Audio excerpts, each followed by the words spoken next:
Hello everyone, welcome to my YouTube channel.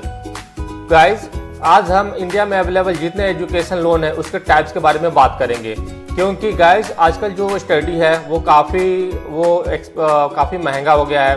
क्योंकि अगर आप हायर स्टडी करते हैं और अगर आप सपोज उस स्टडी एक्सपेंसेस को अफोर्ड नहीं कर पाते हैं तो फिर कभी कभी क्या है कि आपको एजुकेशन लोन लेना पड़ता है। तो चलिए इस वीडियो में हम उन सारी छोटी छोटी बातों को जानेंगे। तो चलिए वीडियो को स्टार्ट करते हैं। गाइस, सबसे पहले हम बात करेंगे कि एजुकेशन लोन क्या है। तो एजुकेशन लोन एक ऐसा लोन है जिसे हम अपनी हायर स्टडीज़ को पूरा करने के लिए हम लेते हैं, और जिसे हम किसी भी गवर्नमेंट बैंक्स, प्राइवेट बैंक्स या किसी भी हम फाइनेंशियल इंस्टीट्यूशन से ले सकते हैं। तो फ्रेंड्स, ये जो एजुकेशन लोन है ये हमारे जो ट्यूशन फीस है, books, other expenses, hostel fees etcetera को इसको ये कवर करता है। तो चलिए वीडियो में हम इसके एजुकेशन लोन्स के कुछ टाइप्स के बारे में बात करते हैं। गाइस, अगर हम बात करें इंडिया में अवेलेबल टाइप्स ऑफ लोन्स के बारे में, तो मेनली जो स्टूडेंट है वो दो जगह से वो ज़्यादातर जो स्टूडेंट है वो लोन लेते हैं। जैसे फर्स्ट जो नेशनलाइज्ड बैंक है, जैसे SBI, PNB, bank of Baroda, central bank. तो इसमें क्या है कि जो आपके जो नेशनलाइज्ड बैंक होते हैं इसमें जो रेट ऑफ इंटरेस्ट होता है तो वो प्राइवेट बैंक्स के अगर कंपैरिजन करें तो थोड़ा कम होता है। अगर हम जो प्राइवेट जो बैंक्स या फाइनेंशियल इंस्टीट्यूशंस है जैसे HDFC बैंक, ICICI बैंक, तो इसमें क्या है कि इसमें जो रेट ऑफ इंटरेस्ट है वो गवर्नमेंट के मुकाबले थोड़ा ज़्यादा हो सकता है। लेकिन हाँ, एक चीज़ ये है कि प्राइवेट बैंक में जो लोन जो प्रोसेसिंग होगा आपका वो काफ़ी जल्दी हो जाता है। तो अब आपको ये चूज करना होगा कि आप प्राइवेट बैंक से लोन ले रहे हैं या कोई किसी अदर आप जो गवर्नमेंट बैंक से ले रहे हैं। तो सबसे पहले अगर आपको लोन लेना है तो सबसे पहले आप किसी भी बैंक ब्रांच में आप विजिट करके जो लोन के जो जितने भी जो रेट ऑफ इंटरेस्ट है और आप कितने जो लोन है कितने अमाउंट का ले रहे हैं, तो इस सारी चीज़ों को आप ब्रांच में या तो विजिट करके भी आप जान सकते हैं, नहीं तो आप ऑनलाइन की जो भी आप बैंक से लोन लेना चाहते हैं तो उसकी वेबसाइट पर भी आप चेक कर सकते हैं। गाइस, अगर हम बात करें एजुकेशन लोन लेने के लिए क्या क्या एलिजिबिलिटी क्राइटेरिया होनी चाहिए, तो गाइस कोई भी लोन लेने के लिए हमें कुछ जो बेसिक एलिजिबिलिटी क्राइटेरिया है उसको पूरा करना होता है। जैसे आपकी जो एज है वो 18 से अबव होनी चाहिए। दूसरी चीज़ है कि आप इंडियन सिटीजन होने चाहिए। हाँ, एक चीज़ और है कि जो लोन का जो अमाउंट होता है वो इस बात पे डिपेंड करता है कि आपका जो college fees, mess fees, hostel fees और बुक्स एक्सपेंसेस और अदर एक्सपेंसेस पे डिपेंड होता है।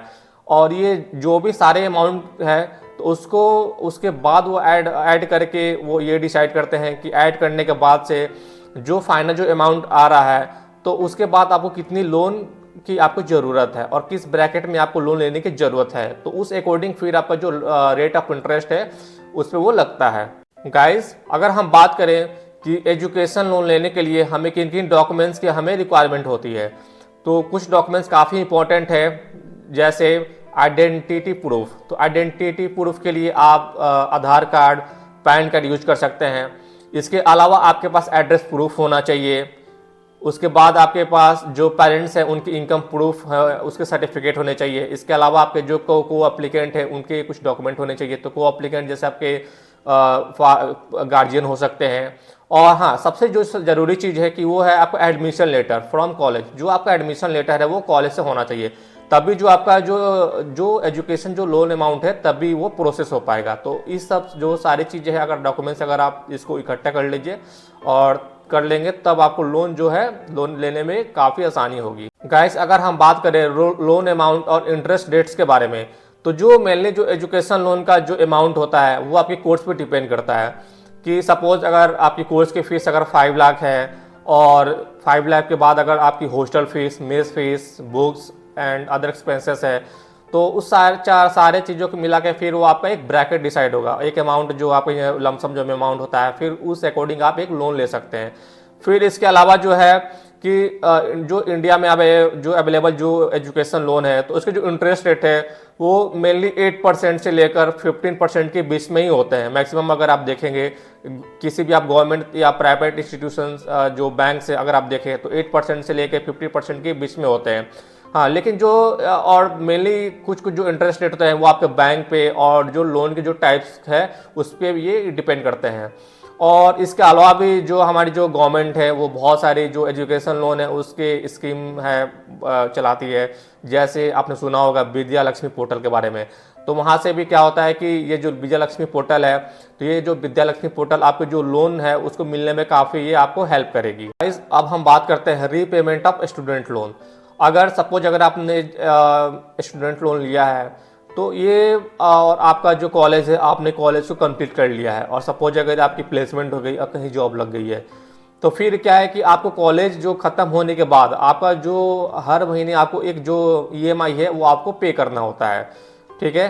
हाँ, लेकिन जो रीपेमेंट है जो लोन का उसको जैसे आप कर रहे हैं तो सबसे पहले कुछ टर्म्स को समझना बहुत ज़रूरी है। जैसे मोरेटोरियम पीरियड होता है, तो जो मोरेटोरियम पीरियड क्या होता है कि वो आपके स्टडी खत्म होने के बाद वो दिया जाता है आपको, ठीक है।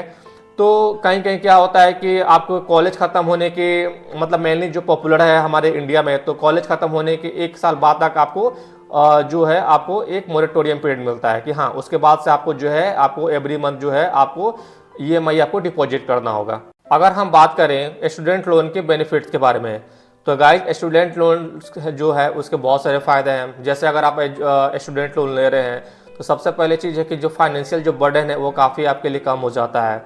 और सपोज अगर आप हायर स्टडीज़ करना चाहते हैं लेकिन जो है आपकी जो इकोनॉमिकल जो कंडीशन है वो काफ़ी अच्छी नहीं है, तो फिर आप जो है स्टूडेंट लोन लेके किसी भी प्राइवेट बैंक या गवर्नमेंट इंस्टीट्यूशन से आप अपनी पढ़ाई पूरी कर सकते हैं। एक चीज़ और है कि जब आप अपनी पढ़ाई पूरी कर लेते हैं, अगर आपकी प्लेसमेंट लग जाती है, तो ये एजुकेशन लोन है या भी आपके जो करियर है इसको भी काफ़ी बूस्ट करने में आपको हेल्प करता है। क्योंकि जब आप एजुकेशन लोन लेते हैं तो फिर आप उसी पैसे से फिर आप अपनी पढ़ाई पूरी करते हैं, तो फिर पढ़ाई पूरी करने के बाद हो सकता है कि आपकी अच्छी प्लेसमेंट लग जाए, तो फिर तो इस तरह ये आपके करियर को काफ़ी बूस्ट देता है। एक चीज़ और है कि आपको पढ़ाई कंप्लीट कर जब करते हैं तो इसके अलावा बहुत सारे एक्सपेंसेस होते हैं, जैसे हॉस्टल फीस होते हैं, मेस फीस होते हैं, बुक्स, अदर एक्सपेंसेस, तो इसको भी ये एजुकेशन लोन काफ़ी कवर करता है, तो उसकी भी आपको कोई वरीज करने की ज़रूरत नहीं होती है। गाइस, अब हम कुछ कॉमन मिस्टेक्स के बारे में बात करेंगे।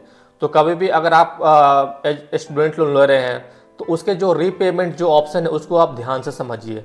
इसके अलावा जो स्टूडेंट लोन के जो रेट ऑफ इंटरेस्ट है और जो आपके टर्म्स कंडीशंस है उसको भी आप ध्यान से पढ़िए, क्योंकि जो टर्म्स कंडीशंस होते हैं वो ये जो ज़्यादा पेजेस में होते हैं और कुछ लोग इसको ध्यान से नहीं पढ़ते क्योंकि इसमें थोड़ा टाइम लगता है। तो कभी भी आप नेक्स्ट स्टेप लेने से पहले उस टर्म्स एंड कंडीशन को आप ध्यान से पढ़िए।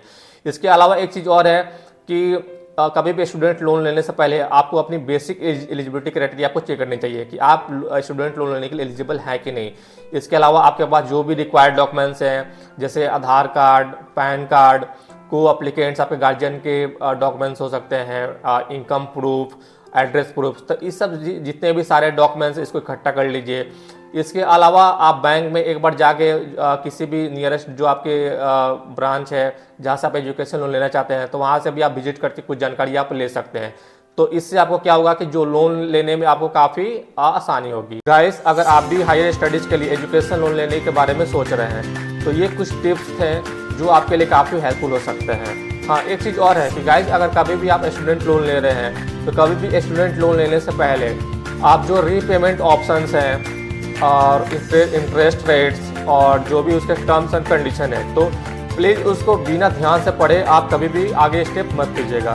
तो फ्रेंड्स, अगर आपको ये वीडियो पसंद आया हो तो प्लीज़ इस वीडियो को लाइक करें और अपने दोस्तों के साथ ज़्यादा से ज़्यादा शेयर करें।